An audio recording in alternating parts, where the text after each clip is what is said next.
another episode of Feline Opinionated. We're on, today we're on episodes 6 and 7 of Twisted Wonderland. I know I've done this in like a really weird way. Like, I put the show on, and at first it was because I wasn't sure when editing, like, how much comprised one episode, and episode 1, like, took up less than I thought, but episode 2 took up more than I thought. So I did episode 3 as normal, and then 4 and 5 were together, and now I'm like, okay, well that means 6 and 7 together, and they're not even. Which is annoying for an 8-episode show, but I'm learning. So why not? So we're seeing what's going on with... Why do I keep forgetting his name's Riddle? It's an easy name to remember. Riddle Rosehearts of House Lebuel. But anyway, what's really disappointing to me is that the ending is so easy to figure out in this children's series. I should be nicer about this. You know, this show for teenagers. It's just like, you know, he's got the camera, and I almost forgot about it, and last night my brain was like, hey, remember the camera? And I was like, oh my god, I do remember the camera, thank you, yes. Yukin has the camera, and he's gonna, like, obviously use that to take away the bad part of Riddle's soul that's troubling him. And I'm just like, it's so easy to predict, but until then, it doesn't mean I can't enjoy the ending. It doesn't mean that. In this children's show, oh, look at me, how superior, ho ho ho, here I am, having predicted the ending to a teenager's romance. I'm not even sure it counts as a romance. It counts as a romance. Anyway, today we're going into the episode, An Army of One. But anyway, I digress, and let's get into it. Trey, Cater, please, help us. It's too much. I am truly baffled by the audacity of these fools. What do they take the rules for? You know, every time it shows, like, the little drip of black ink going to his heart, does it remind anyone else of, was it Princess Tutu that used to do that? I feel like that's the anime that, like, used to be an old 2000s anime, and I'm so sure it was Princess Tutu that had, like, the black ink into the heart. I mean, correct me if I'm wrong, guys. It's been a very long time since I've seen that anime. What's this? For painting my roses red, someone will lose his head! Oh, no, your majesty, please. It's all his fault. Not me, your grace. The ace. No, the two. That's enough! Off with their heads!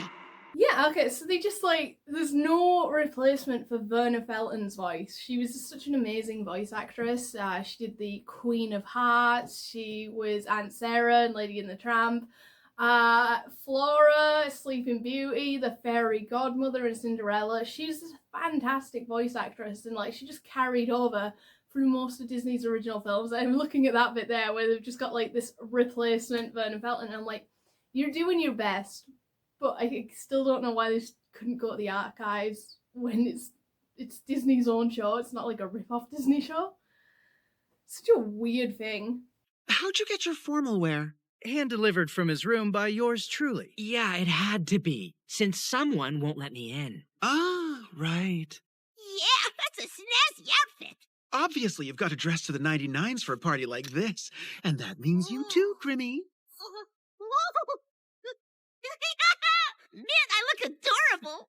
I was so about to make a comment about Yukin and Grim being, like, underdressed and how that would offend everyone, and then they immediately gave this little guy a special little bow. God, he's so beautiful. Everything that Grim does is just now my favourite thing. I feel... I don't know. Favourite character? I feel like I owe it to him to be my favourite character because he's the cutest, but Crowley is right there. And you've got the tart. I was afraid you might forget. Okie dokie, come on. Are we not giving Yukin an outfit? We just talked to one about how he's underdressed, but we're not going to give Yukin a, like, glow-up outfit about this? That's so not right. Like, he's coming to this party underdressed. This is a hate crime. This is an attempt on his life. I'm not having it. It's so rude. Like, you just magic up to one outfit. You can do it for him as well. Are they, like, counting his school uniform as formal wear? Like, just because Japan does it doesn't mean that Wonderland has to. Oh, give the man a snazzy outfit. Oh, wow. Everything looks so fancy. Awful lot of dudes collared up in here. God, I completely ignored the fact that half these guys were collared until Ace said it, because I was so focused on the decor instead. Like, I feel like they haven't done enough. The tables aren't like weird shapes, and the cloths are just like plain white. I feel like this is just kind of bland. Like, the most decoration they've really got is the funny shaped candlesticks, and like I'm like, okay, that's kind of cool, but I don't know, I just feel like you should have a lot of clashing colours here. Like, it's a lot of weird decor. I feel like the tablecloth should at least be red. I don't know, this scene, it just feels like kind of a letdown. I was hoping to come into this unbirthday party and just be like blown away by like this big energy, and then like to have that excitement really dampened by the fact that all these guys are wearing collars. House Warden? I wanted to apologize for eating a slice of that strawberry tart. So Trey helped me bake a whole new one just for you. I like how he isn't so far gone that he's like smiling and asking, oh yeah, like what have you brought me? This is so nice. Like Riddle is not so far gone in himself that everything has to be a punishment yet. It's a chestnut tart. Is that a good face? You are unbelievable. Queen of Hearts, Rule 562. One must never, under any circumstances, bring a chestnut tart to an unbirthday tea party. Never mind, he doesn't want a spaghetti tart. I mean, neither do I. Hazelnut sounds friggin' great, but God, it just looks like spaghetti. I can't get over it. I was the one who suggested he make a chestnut tart. Yeah, it never even occurred to us to check if there was a rule against it. The creation of the tart is not the issue. The issue is bringing it here, to this tea party, today of all days!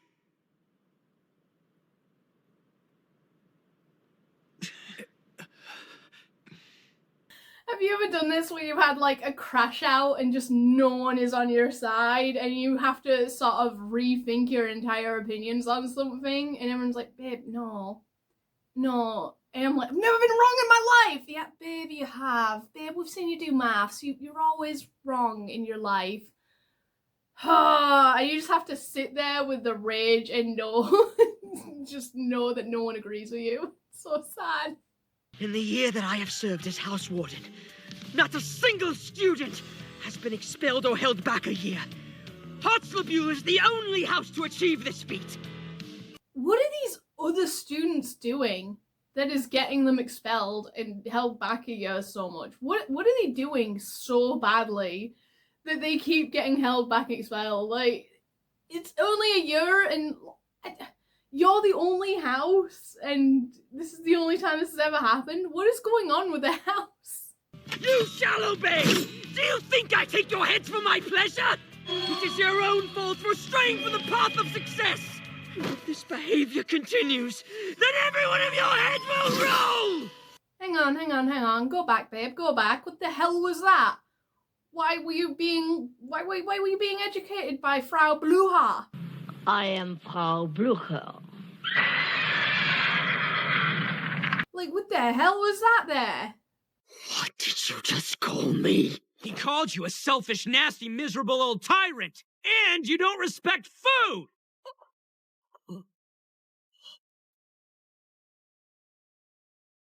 Then it's off with your heads once and for all! Look, this is a bad punishment for Graham and for Deuce, but this is gonna do nothing to Yukon. Like, you can put a collar on him all you want. At most, it's uncomfortable and a bit heavy. He couldn't do magic regardless, except for his weird prophetic dreams, I guess. Maybe he's gonna have a good night's sleep for once, we don't know.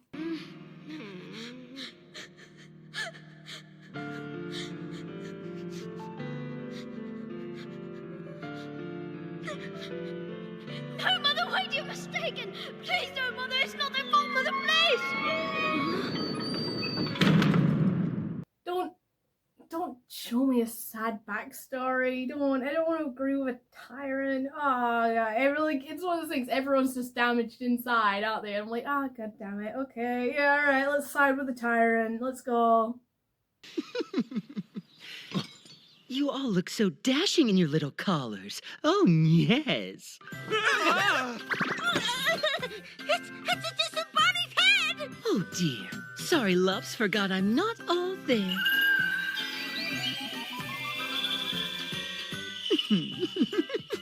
Oh, I love his design with the little earrings that's like this way, that way, up, down. Oh, it's so cute. I was so like, I was certain that this was going to be his signature spell, like disappearing, reappearing. But if it's just a part of his character, just something that's unique to him that he can just do anyway because of what he is, I would actually love that so much. I mean, he might just be because he's here, and like not at school, but I love that he's not wearing the uniform, which just implies that he doesn't belong to the villain school already. And I'm like, oh, keep it that way, let's go! You know the house warden? Perhaps I do, and perhaps I don't. Well, which is it? Yeah, we're gonna need a lot more than that. What happened to that kid to make him such a dictator? Forgive me, but you'll have to ask Four Eyes. Four Eyes who? You mean Trey? Yes, he's known Riddle since he was just a twinkle in his mother's eye. Alright, I guess Cheshire is definitely the best character from Wonderland. Not a surprise. I know it's not his name, it's Chenya? Chenya. Alright, I still prefer Cheshire, so we're going with that. No, I absolutely love him. He's such a fabulous little twink.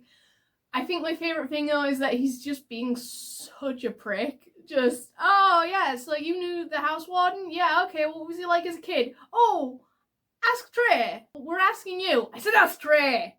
It's entirely my fault this happened. So what are you gonna do about it?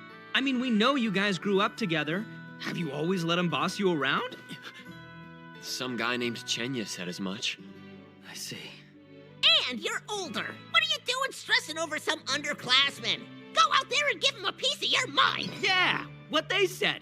Yeah, I've been thinking, like they're talking through the scene about Trey being an upperclassman and, you know, that he should be scolding Riddle. But, like, they said in, I think it was the last episode, that Riddle, when he came to the school, was made house warden within a week. Can you imagine being like a year 7 and being made the house warden over everybody? That would have stressed me the hell out. There's a reason at my old school when I was there, they used to put someone from the oldest year as the head. That's what you do. You don't just send someone who's been there a week and doesn't know their way around school. Like, so what I'm asking here is in the Raven College, is it just like, do they pick the most powerful mage of each house and that's the one until they leave? Or like, can they get usurped as well? And just like, Riddle, you were the most powerful mage, but then this guy came and now he's the most powerful mage. You're alright, you're free of your responsibilities. Yeah, how do they do it? His parents are exceptional magical healers in our hometown. His mother in particular. And she wanted Riddle to be exceptional too. To that end, she maintained perfect order in her home. She scheduled every waking minute of his life around his studies.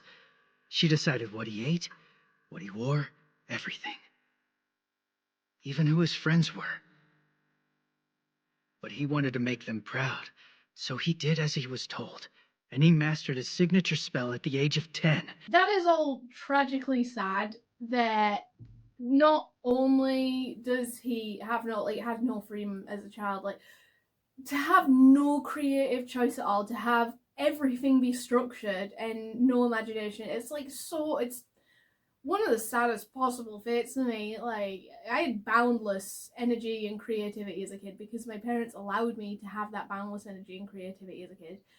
And I'm not great at structured stuff because of it. I'm really not. But I would rather be that than have this rigidity put on me, and that actually makes me very sad. But like, also, just on a little goofy level, do you think his parents were fucking disappointed with him? Like, he got his first spell by the time he was like 9 or 10 years old. Do you think they were sat there like, oh yes, your mum fixes broken bones wonderfully and I deal with like head injuries, and it's great. And you, son, you'll be the culmination of both of us dealing with fractured skulls and cranium damage. And then he like does an off with your head spell that steals magic instead, and they're just like, what the fuck are you doing? We're medicine healers! We're medicine mages! This is what we do!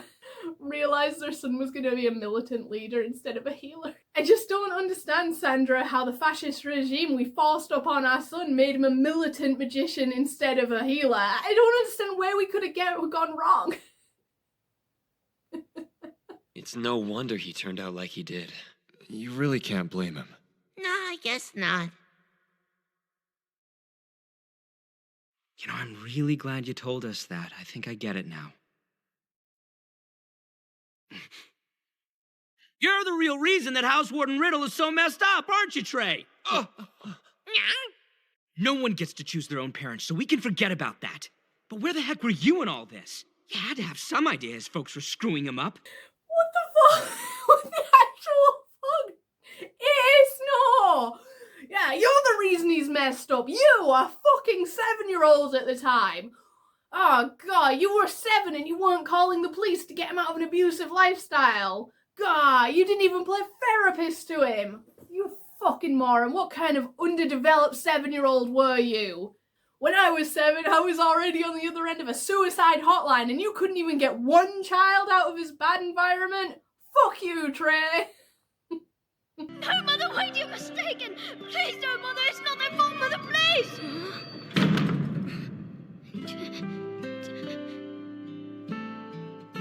Yeah, this child is really such a bastard for not scaling the piped fence, getting in, breaking the window, getting past security, and getting hold of this child. He's the problem, obviously, not the abusers. I've heard don't blame the victim, but I've never heard don't blame the victim's best friend, so I guess this counts, this checks. So if you agree that the house warden is making all the same mistakes with us that his mother made with him, then you have to tell him. Oh great, so you feel sorry for him. What good is that gonna do? You really want to sit there and watch till he winds up friendless and alone? Whoa, Ace, you're being kind of harsh. Or maybe you don't want to say anything because you're too scared of getting locked up in one of these stupid things yourself. You're pathetic. You're supposed to be his friend. And that's not how real friends treat each other. No wonder Cheshire didn't want to be the one to tell him. He was like, oh, I sense this kid's gonna best friend victim blame.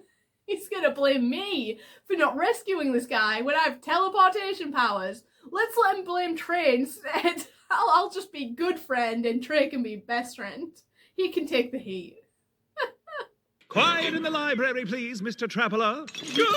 Head mage, how long have you been standing there? Long enough to know you take issue with your house warden's governance. You're, not gonna pass that along. And if that's the case, why not become house warden yourself? You are more than welcome to challenge Mr. Rosehearts for his seat. Love Crowley, first off just appearing out of nowhere, secondly rushing at this kid's life, and thirdly just stirring up shit like, yeah, challenge this guy to a duel. Why the fuck not? I know all the rules. I'm the great and intelligent Crowley. I know all 810 of those rules and I know everything else too. So fuck it, we ballin'. Oh god, he's just the greatest character. Challenge him? Dear. Indeed, Mr. Rosehearts himself became house warden by challenging his predecessor. But, like, how? There are several ways to go about it, but those two dueled for the role. Okay, I take back what I said about Riddle earlier because he became the house warden after a week, but he chose that life. That's on him. But also, Crowley, you can't take back the thing you said out loud when you've said it out loud, alright? Like, you yelled it to everyone and you're telling them to shush? Crowley, I need you to be real for a sec. And as soon as I beat him, I'll make him grovel. Please forgive me, House Warden, sir. I was wrong. I'm gonna ruin that guy's life. Maybe don't. You do that, you're no better than Riddle. Based on this alone, this is exactly the reason I know I couldn't trust Deuce the Death Note. He immediately had a power fantasy about being the leader of this house. Don't give him the Death Note. Just don't. I want to challenge him too. I always wondered what it would be like at the top. Then count me in too! I do admire your ambition, Monster Grim, but I'm afraid that students may only challenge the warden of their current house. What? Why is everyone getting in on this beatdown? Why is everyone getting in on this beatdown? Like, Deuce is there like, yeah, let's fucking pound him into the ground. And Grimm's like, I'm not even in this house, but yeah, let's fucking go. It's not healthy. Ah, and one more thing. Any and all non-magical assaults in these duels are strictly prohibited. Huh? Now you will have to excuse me, I fear. Do brush up on your spell work in the meantime. Bye-bye now. This bit just keeps getting funnier. This is a good bit in the sense that, like, they were just ready to beat his ass down and punch him to death, and he's like, no, only magic is allowed in these fights. It was just like, is that? They were just like, oh, we were just gonna kick him to death. I mean, I believe Deuce could do it. I've seen him punch through stone and run like the wind. He's definitely the one you want in a fist fight. Our challengers. I cannot read that banner for even a second, and I doubt anyone else here can because all the statues we've seen have been in English, not Japanese. But I still love that he came to support his crew, like, oh yeah, go boys. You can. More like, you can hold up this banner. He's such a sweetie. Love him. Mr. Rosehearts, please remove the magic ceiling collars which put the challengers at a disadvantage. Yes, I feel about 1,000,000 times lighter now. This is so unfair. Why is he giving Deuce his helmet, but Ace gets nothing? He's like, oh yeah, no, Ace definitely has the more punchable face, but he's not gonna let that be defended. He's like, Deuce, baby, I love you, and you seem less like a tyrant here. Have my armor. This is the best I can give you. That's such an unfair advantage. Enjoy this brief moment of freedom while it lasts. I assure you, you'll be back in those collars before long. I beg your finest fucking pardon. Why did he sound so horny when he said that? What the fuck? Are these guys going to attack him 2-on-1, by the way? Because I feel like that's also not fair. And also maybe not fair to have 2 challenges in the same day if it's like one at a time. Because that's like draining Riddle's magic and then he has to go on to a second fight. But even then, like, I feel like this is a 2-on-1 scenario. That's cheating, right? Attack together and we'll get this done. Never mind, he's confident anyway. I mean, who wouldn't be standing in those thigh-high stilettos? So yeah, he's got this. Off with your head! Hey! No way! Well, that was an embarrassing fight for everyone all around. You couldn't even last 5 seconds. I'm gonna need this guy to stop saying horny shit. You couldn't even last 5 seconds. Please stop. Please. Please. People are going to be taking his voice out of context. They just know it. It's the type of horny shit that Tumblr fucking loves. Hey, Ruggy, I gotta cancel our plans today. I know we were looking forward to it, but we'll have to do this some other time. Cancelled? No! I was looking forward to this all week! You can't cancel on me now, Kaleem! You said yourself you were gonna dance and feast and have a blast! Is that... God, what's he called? The guy who plays Nino in Miraculous Ladybug and Hunter in Owl House? Is that him? I'm gonna look it up. I was right! It is Zeno Robinson! Bet your ass I know his voice! He's fresh in Transformers as well. Like, I already knew that one, but yeah, God, I knew he was there, and I was sat there like, I'm sure that's him. He's got such a distinguishable voice. Well, thanks for the meal prep, guys! See you next time! Yeah, I really love the little chibi bits at the end. They're very cute. Alright, on to episode 7, which is A Duel Ill-Advised. What I want this one to be, because it did surprise me how Deuce and Ace just got, like, battered immediately, but I kind of love that at the same time. Like, they are just not within Riddle's power scaling. And, like, they're just not in his league, and I think that's fantastic, because you're showing me why they don't deserve to win, instead of going, no, this is, like, a super powerful character, and then he still gets beat. So I thought that was actually really interesting, because I didn't see it coming. But I think this one will be Yukon being the strategy and then using the only magical object he has, which is the camera. But I think that'll save for the finale. But it could be Trey in the duel instead, because he's the one who's kind of let this happen at 7 years old. Jesus Christ.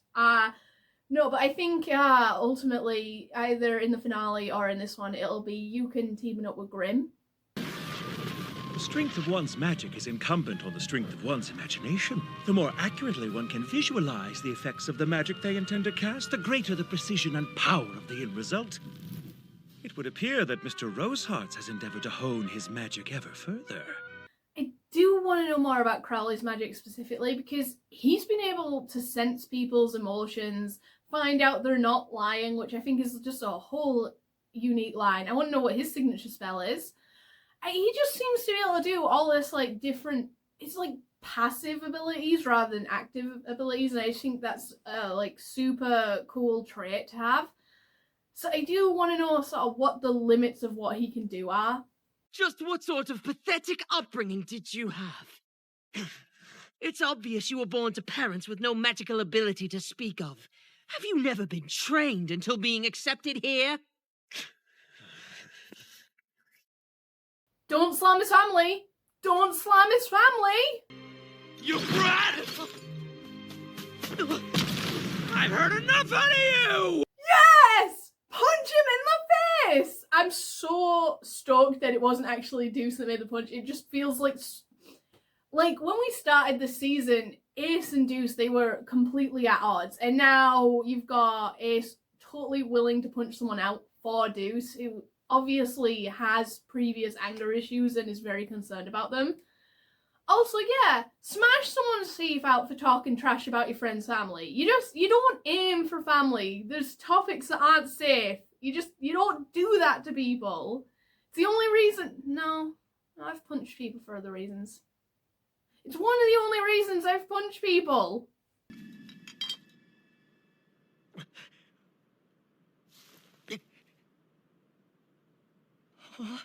Oh, come on. If you're gonna aim a hit, you want like this to the nose, break their nose straight away. It's great.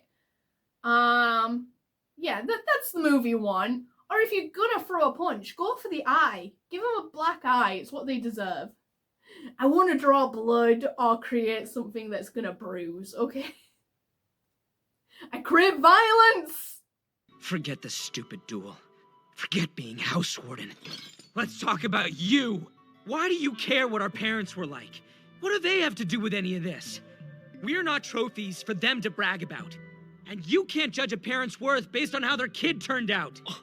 We are not trophies for them to brag about goes so fucking hard. It goes so unnecessarily hard. That's easily the best line this season. We had a little chat with Trey. He told us about your past.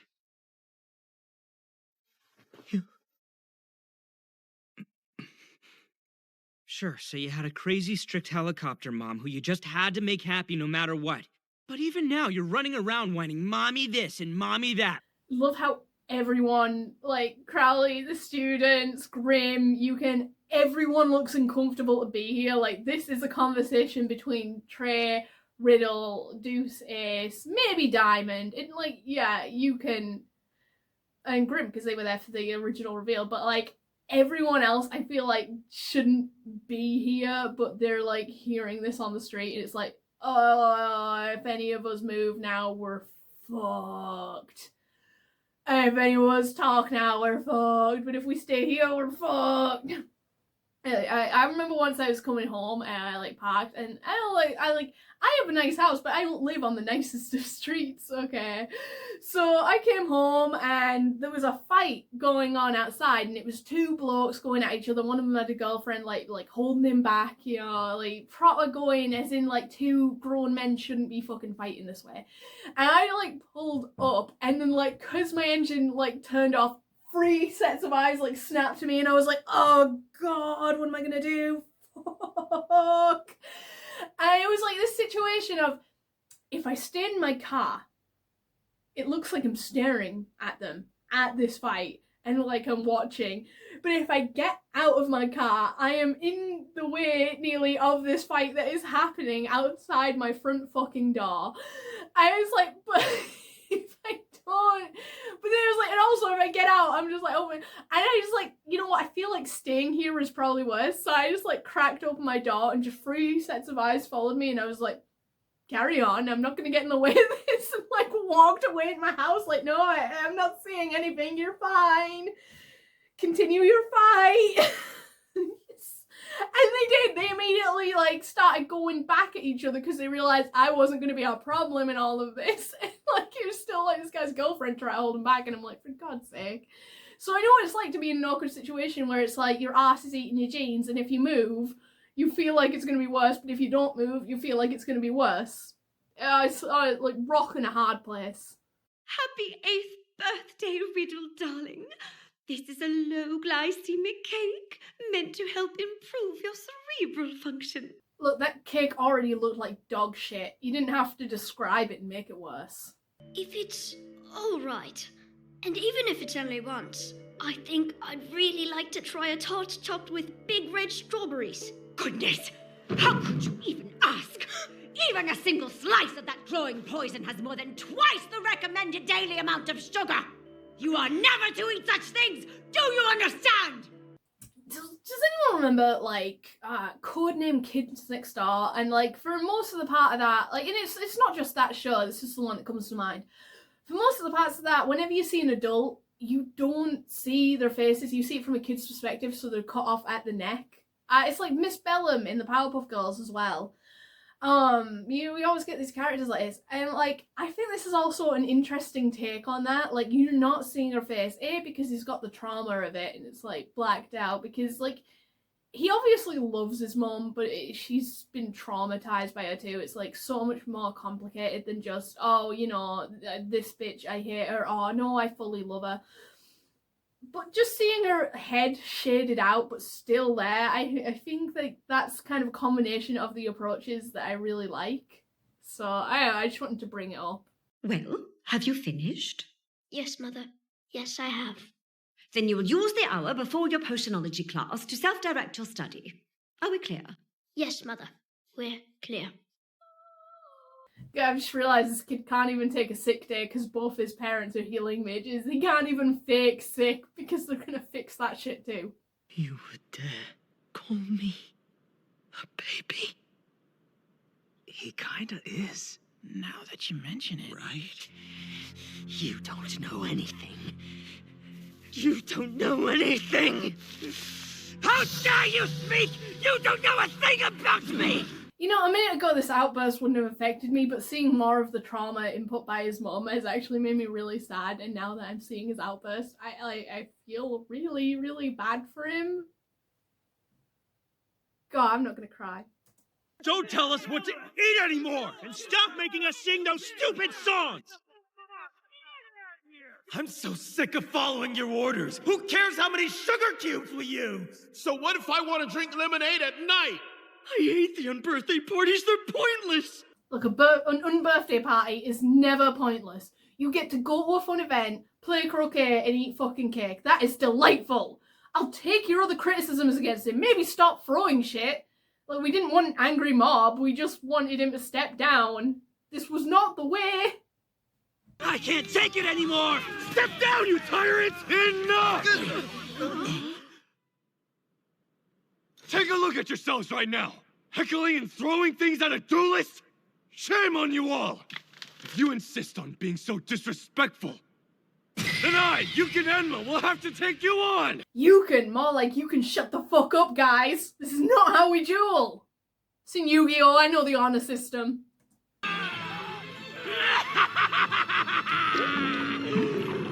Yes, up with all your heads! Do you see? When this thing turns fully black, is this when the Heartless come? I'm pretty sure this is when the Heartless come. It is undeniable that none of you can best me! Which makes me more right than anyone! Because I live by the rules! This is certainly not rule-abiding behavior! You will cease this at once, Mr. Rosehearts! What did it say? That is a fucking Heartless. I love how Crowley has lost control of this situation completely, by the way. This can't be how you act when things don't go exactly your way. If you wonder why I called you a baby, then this temper tantrum ought to clue you in. You take that back. Am I actually getting a Heartless? Am I actually getting a fucking Heartless?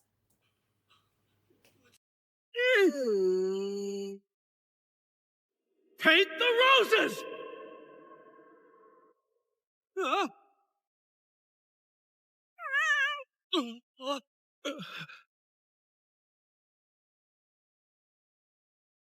I'm so glad that Trey came in for that rescue, but Crowley was just willing to let a student get impaled and torn limb from fucking limb.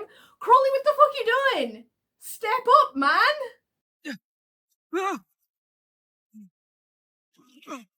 He got rid of the collars. How is this happening? Same as the tart. My signature spell. It allows me to override an object's attributes, even magical ones. It's temporary, but at least I can stall him for a moment. It never occurred to me. It never for one instant occurred to me that another student, that another mage could get rid of these collars. If it's just for a little bit.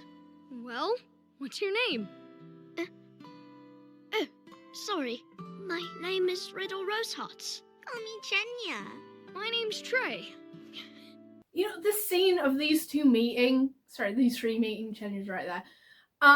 This scene of these three meeting is just so, how do I put this? Like, because we've just been in that hype-ass fight where everything was ramping up, I feel like this is a good way to slow the tension, smooth it, and then we're going to immediately build it back up. Like, there's so many shows where it's like, oh, I'm going to fight you, and then, like, in the middle of the fight, instead of, like, calming it down to ramp it back up, it's like, no, I'm going to fight you harder, and I just feel like, you know, you can only go and ramp it up so many times before it's just the same thing, and I'm just bored. This is, like, bringing it down, showing you a bit of the past, giving you a bit of backstory, and then bringing it back up to the hype. I really love that.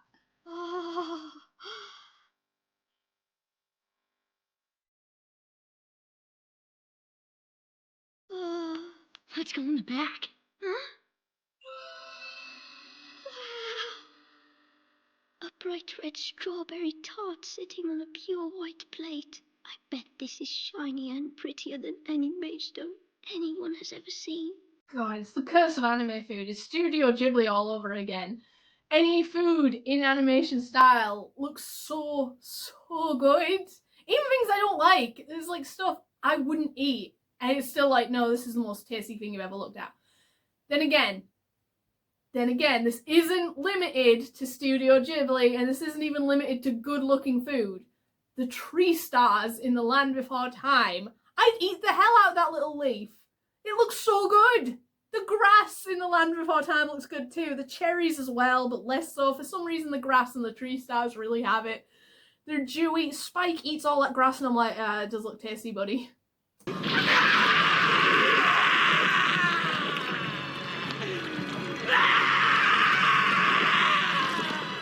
No, Riddle!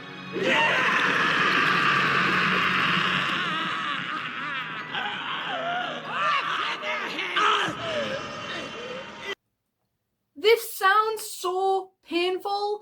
Like, this hurts so much. It's like, the screams, the voice actor is going absolutely ape here. God, I don't know how any little bit at the end of chibi cuteness is gonna fix this, fellas. Okay, it's just not. Also, Yukin is really, like, sat there, like Grimm is probably sat there like, hey, should we be bringing out that camera you got now? Hold on, let's see how far he can go before we need it.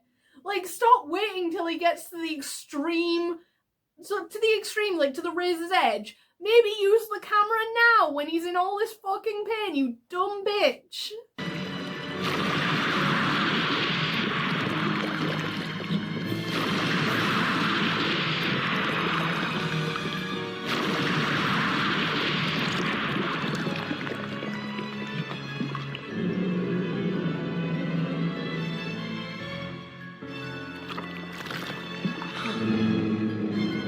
First off, I was right about Heartless. Second off, this is a fucking glow up. No one can ever say I don't predict shit. Ever. I got this right. I got this right. Can't wait for Sora, Donald and Goofy to come beat his ass back into shape. This is gonna be great.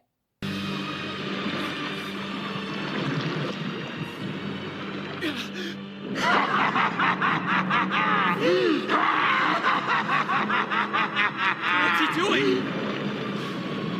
God, did fucking Hawkmoth and Mayura come along? Give him a little wee beastie to fight with. I've seen Miraculous Ladybug, I know how it goes. Also, with this one having the little potion head, does that imply that Grumpy, like the thing in the mines, does that imply that really was Grumpy and he used one too many spells and he lost his hat and created a little thing? Because I already knew the dwarfs were dead, but I don't want to think of Grumpy going out that way. It is a monster born from Riddle's blood. I should have been able to foresee this. To think I allowed a student to overblot in my presence. To what? Overblot? Yeah, what do you mean by that? Okay, so he's about to explain overblotting, and that's all well and good, but since this is made of his blood, I do kind of wish that, like, you know, the inky black design is really cool, but I don't like that shows are so afraid to show blood. Especially kids shows. I feel like kids see more blood than anyone else. You know, they're always falling, like, I don't know, you know, I mean, this counts as, like, teen, young adult, but still, you know what I mean? Like, kids see more blood than anyone else does. So I don't see why we don't, I mean, like, maybe the red would have overpowered the scene here, but still, I like to see blood in things. It is a condition which mages must avoid at any cost. All magic leaves behind a bit of residual negative energy known as blot. Your mage stones serve to collect and process it as it accumulates. They will, however, reach their capacity and rupture if magic is used in excess. The blot then overflows and corrodes the mage with negative energy. They lose control of both their powers and their emotion, and havoc ensues. That is exactly what this show needed. Some sort of power scaling, like, to say why magic isn't used for everything. Like, we already have the reason of you have to have a great imagination to use it. You have to be able to picture everything so vividly clear. But even then, there's like, why isn't every single thing in life done with magic? That's the reason. Alright, that was episodes 6 and 7 of Twisted Wonderland. I'm kind of glad now that I've got only one episode left, in the sense that, like, that's going to be its own video. It's just going to be so exciting and there's going to be so much to it. Like, now they're really going to ramp up the finale and just, like, because throughout the season, it hasn't been slow. It's been just what I like. Like, you've had, like, a lot of, like, boys being boys and getting to know each other, and these are your characters for this season. We haven't introduced too many, so we're not overwhelming you. And now you've got this boss fight waiting, and it's like not really a boss fight in the traditional sense. Like, the monster in the mines, that was just a monster in the mines. This is someone you know. Yeah, it's like someone you know and love, and it hurts so much more to fight them, because you don't want to hurt this person who's so, like, dear to your heart. You know, he's, like, had such a sad life with, like, so much control over him. It's just not fair at all. You've had your cute moments, you've had your bonding bits, and now we're gonna have, like, this fight where you can finally use his goddamn camera. He really let it go so far. Like, no wonder Crowley wasn't doing anything. He's like, dude, I gave you the camera. Maybe use the things I've given you. But yeah, I'm, like, so weirdly sad, actually. It was a sad episode in general, but I'm weirdly sad that it's gonna be over in the next video. So I don't know, with it coming to an end so soon, tell me what show you want me to do next. Tell me what show you want me to do next. Tell me what I take a look into. Weirdly enough, I was thinking maybe BoJack Horseman, because it's been on my feed a lot lately. I've never seen it. I don't know. It's like such a different show to this. Problem is, I've seen most of the types of animation I'm into. I've seen She-Ra, I've seen Amphibia, I've seen The Owl House, I've done Steven Universe, and it's like, I've not done any of them on this channel. Like, maybe I'd revisit some if people are interested in that. But yeah, I feel like I've seen most of the mainstream ones, so it's always like, what haven't I seen? And like this one ended in December, so we've got a long time before the next episode comes. Before the next season comes. But anyway, I will leave that at that and say have a perfectly good day, kittens. Alright, bye!